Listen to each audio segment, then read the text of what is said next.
Trinity Sunday. Last week we had the feast of the Holy Spirit, the coming of the Spirit of God upon creation. And today it's Trinity Sunday. One of the more difficult homilies to give is on the Trinity. It's such a mysterious reality, and yet highlighted in the gospel today and in the teachings of the church. What is a Trinity? I will not explain it. If you've ever tried even to explain someone you love or someone you casually know, you might come up with adjectives or analogies, activities. He's a player. She's a singer. She's a smiler. He's a hard worker. No definition completely defines the mystery of a person. A person, say in sports, you might have a triple threat. A football player who can run, pass, and kick. Three functions, same person. Well, is that a trinity? One person, three activities? It's close. But no. I highly recommend your reading, the first reading from Moses' historical explanation of comparing Israel with the relationships that false gods have had with other nations. Has there ever been a nation that had a God like ours? That's what it comes down to. An analogy, then, my attempt. Imagine, and this is going to limp, so it's weak. But imagine a painter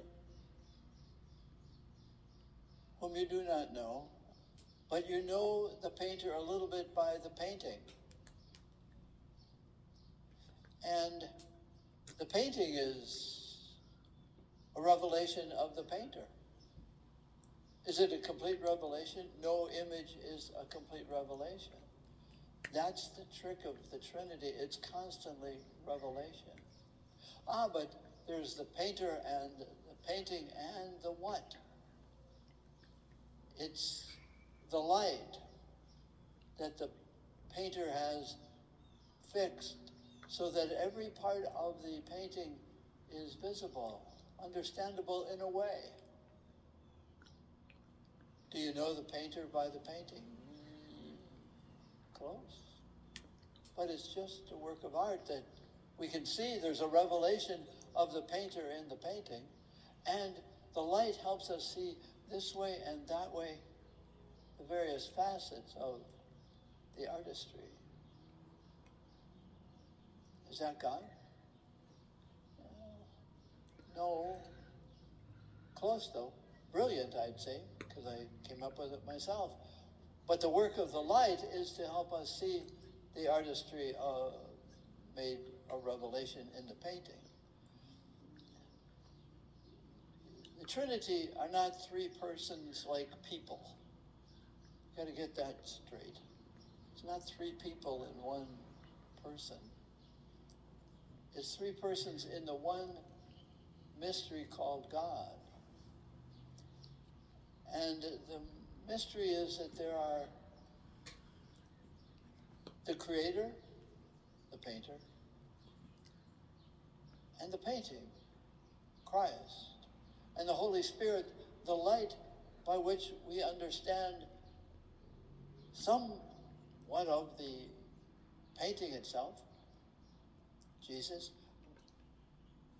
But the painting is a revelation of the painter, the creator. The work of the Trinity is revelation, exposure. So what do we know about the Trinity? We know creation, but it is still mysterious. And we don't know the light so well shining on it, helping us see the work of the Spirit, when we celebrated last Sunday, the work of the Spirit is to help us see the other gifts of the giver, of the painter. Will we ever see the painter? Insofar as the painter wanted to be known by the painting, yes, we know the painter. Enough to praise the painter, receive the gift of the painting. And the work of the Spirit is to help the painting talk to us, reveal the painter, and reveal us to ourselves. The painter says, I am giving this gift to you uniquely, to you personally. Other people will see the painting differently. I will give you a light by which you will see the painting, Jesus, not in biographical detail necessarily, but how Jesus is for you. And so the painting is different for everyone who looks at it. There is no one Jesus that's universally presented. So you can read about Jesus in Matthew's Gospel, and it's different from the Gospel of Luke's presentation of Jesus, because in a way they were painted for different communities, different needs to see this Jesus. So in Matthew's Gospel, we hear and read the ending of Jesus' ministry, the last display of the physical painting. He began his public display. The painting came on canvas, really, on a mountain where he gives the Sermon on the Mount. And he's a Moses figure, telling of the mystery of God. But this is what the painting tells us in the Sermon on the Mount. And then at the end, Jesus is back on the Mosaic mountain, a symbol that he is the teacher. He is, as much as you need to know about the mystery, the painter, as much as you need to know to reverence, receive, praise, worship, whatever Jesus is for you, it is the invitation to receive the relationship that this God paints for you. This God says, I will paint so that you can see a little bit of the painter. But never ever, even in eternity and whatever heaven is, we will not see the painter clearly. But we will understand the painter because we saw much of the painter in the painting. And that's the work of the Holy Spirit. The light, the encourager. One final thing.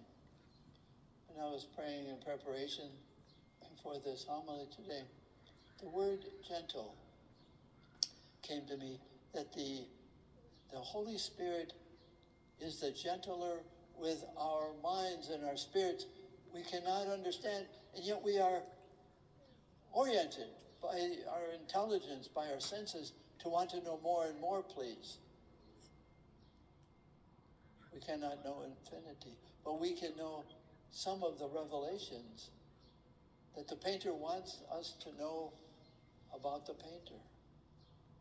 And we look at the painting and we know a little bit more and a little bit more. And the challenge of the Holy Spirit in our lives is keep watching patiently, gently. Don't squeeze it. Don't crunch it. Don't say, I've got it all. No, you don't got it all. Except the desire for more. So we worship this Trinity, this painter, this painting, this Spirit, and asks us to be gentle in our intellectual reaching. We reach for answers. We receive the Eucharist. Figure that out.